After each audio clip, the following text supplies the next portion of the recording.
25 সময় রাজধানীর তেস্তুরি বাজার এলাকায় এখানে একটা গুলির ঘটনা ঘটেছে।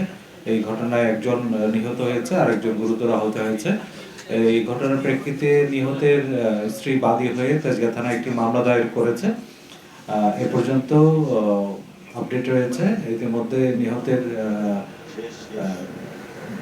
মৃতদেহ ঢাকা মেডিকেল কলেজ হাসপাতালে রয়েছে ময়নাতদন্তের জন্য। আমরা এই ঘটনায় যারা জড়িত তাদেরকে শনাক্ত করার জন্য কাজ করছি, এটা তদন্তাধীন রয়েছে।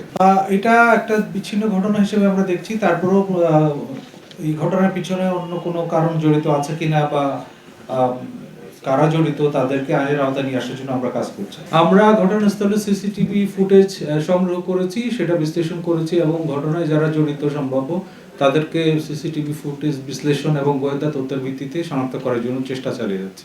ধন্যবাদ।